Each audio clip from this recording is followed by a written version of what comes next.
Ma'am அடுத்த கேள்வி வந்து பிளட் டொனேஷன் பற்றின ஒரு கேள்வி.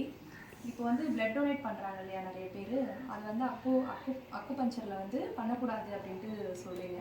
ஆனால் பிளட் டொனேட் பண்ணுறது நல்லது தானே, அதனால ஒரு உயிரெலாம் தப்பிக்கும், பிளட் டொனேட் பண்ணுறது நமக்கும் நல்லது அப்படின்ட்டு சொல்கிறாங்க.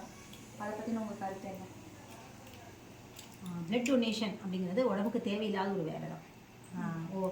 இப்போ அலோபதியில் சொல்கிற மாதிரி A+AB அது எல்லாமே ஒரு கேட்டகரியில் கொண்டு வராங்க இல்லையா, அது எல்லாமே வந்து ஒரு தவறான உடலை பற்றின தவறான புரிதல் அப்படின்னு தான் சொல்ல முடியும். மரபொழி மருத்துவங்களில் இந்த மாதிரியான ஒரு பிளட் இன்னொருத்தருக்கு இருக்கும் அப்படிங்கிறது கிடையவே கிடையாது. அதனால தான் அந்த காலத்தில் ஒரு பழமொழி சொல்லுவாங்க, தாயும் பிள்ளையானாலும் வாயும் வயிறும் வேறு அப்படின்னு சொல்லுவாங்க. இது வந்து நிறைய இடத்துங்களில் வந்து இது பொருந்தலாம், பசிக்கு இதை பொருந்தலாம். இந்த இடத்துக்கு இது ரொம்ப கரெக்டாக இருக்கும். இந்த பிளட் டொனேஷனுக்கு அம்மா பிள்ளையாக இருந்தால் கூட அந்த வயிற்றில் இருக்க வரைக்கும் தான் அவங்க 2 பேருக்கு இருக்கிற பந்தம்.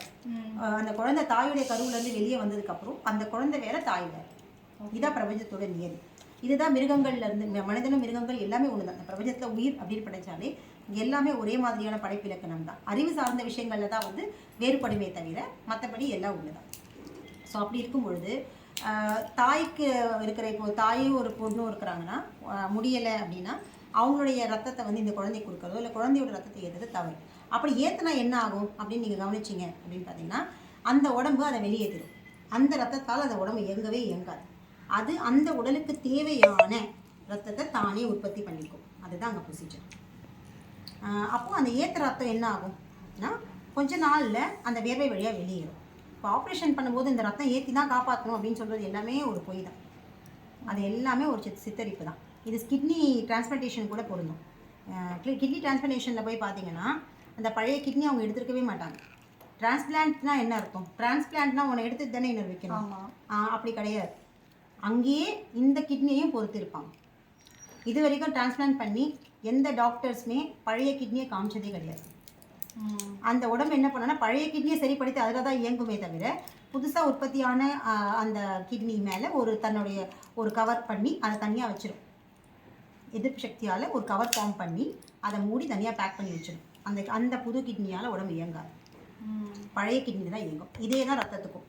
அந்த வெளியேறின ரத்தம் போக உடம்புல மீதம் இருக்கிற ரத்தத்தில் தான் அந்த உடம்பு சரிப்படுத்திட்டு இருக்குமே தவிர புதுசாக ஏற்ற ரத்தத்தை 1% கூட அந்த உடம்புக்கு வந்து யூஸ் கிடையாது. இதை வந்து அலோபதி டாக்டர்ஸே கண்ணில் பார்த்துருப்பாங்க.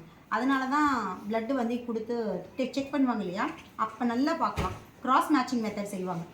கிராஸ் மேட்சிங் மெத்தட் செய்யும்போது இந்த 2 பிளட் இருக்குது இல்லையா, ஏ குரூப்பு பி குரூப் இருக்கிற அந்த பிளட்டே கூட மேட்ச் ஆகாது. ஒன்று சண்டை போட்டுக்கும்.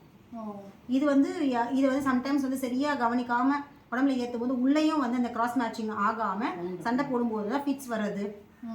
ஆப்ரேஷன் பண்ணிகிட்டே இருக்கும்போது ஃபிட்ஸ் வருது, இல்லை அதுக்கப்புறம் ஒரு பெரிய தொந்தரவுகள் வர்றதுக்கான காரணம் உள்ளே ஏற்றுற ரத்தம் ஒன்றுக்கு சண்டை போட்டுட்டு நடக்கும். ஆனால் அந்த எந்த ரத்தம் ஏற்றுறோமோ அதனால் அந்த உடம்பு இயங்க போகிறது கிடையாது. உள்ளே இருக்கிற எந்த ரத்தமோ அதில் தான் அந்த உடம்பு இயங்கும். வெளியேற ரத்தங்கள் துவாரங்கள் வழியாக, வேர்வை துவாரங்கள் வழியாக ஒரு சில நாட்களில் வெளியேறதை நம்மளே பார்க்கலாம். அந்த நீச்சு வாழை வந்து அந்த உடம்புல வரும், நிச்சயமாக வரும். அதனால் ரத்தம் ஏற்றுறது அது கொடுக்குறவங்களுக்கும் வேஸ்ட்டு, ஏற்றுறவங்களுக்கும் வேஸ்ட்டு. கொடுக்குறவங்களுக்கு அவங்களுடைய ஆற்றல், ஏன்னா ஒவ்வொரு சொட்டு ரத்தம் உற்பத்தி பண்ணுறதுக்கும் இந்த உடல் வந்து அத்தனை ஆற்றலை செலவழிக்குது. ஒரு உணவை வந்து ரத்தமாக மாற்றுறதுக்கு நடுவில் எவ்வளோ வேலைகள், பெரிய ப்ராசஸ் இருக்குது இல்லையா. அந்த அவ்வளோ பெரிய ப்ராசஸ்க்கு அவ்வளோ எனர்ஜி யூஸ் பண்ணியிருக்கிறது அந்த நம்ம வீணாக வந்து கொடுத்து அதனால் ஏதாவது பிரயோஜனம் இருந்தால் பரவாயில்ல. அதனால் கொடுக்குறவங்களுக்கு எந்த பிரயோஜனமும் இல்லாமல் நம்ம ரத்தத்தை வந்து வீணடிக்கிறோம். அதனால் பிளட் டொனேஷன் எல்லாமே, டொனேட் பண்ணுற எல்லாமே தவறான ஒரு ப்ராசஸ் தான். டிரான்ஸ்பிளான்டேஷன் வந்து எல்லாம் ஐ டிரான்ஸ்பிளான்டேஷனில் தான் இன்னும் அந்த சர்ச்சை இருக்குது, ஆய்வு இருக்குது. அது வந்து இன்னும் சரியான கண்டுபிடிப்பு இல்லை. ஆனாலும் அதுவுமே கூட இயற்கைக்கு எதிரான ஒரு விஷயம்தான். சர்ஜரி பண்ணும்போது பிளட் கொடுத்தா தான் பேஷண்ட் உயிர் குழைப்பாங்கன்னு சொல்கிறாங்க இல்லையா, அந்த டைமில் கொடுத்து தானே ஆகுறாங்க. அதாவது சர்ஜரி அவங்க பண்ணுறதே ஃபஸ்ட்டு தப்பு. சர்ஜரி தேவையில்லை. எப்படிப்பட்ட ஆக்சிடெண்ட் ஆனாலும், எப்படிப்பட்ட உடம்பு கிழிச்சாலும், எந்த மாதிரியான நடந்தாலும் அது எல்லாத்தையும் சரிப்படுத்திக்கக்கூடிய தன்மை இந்த உடலுக்கு உண்டு.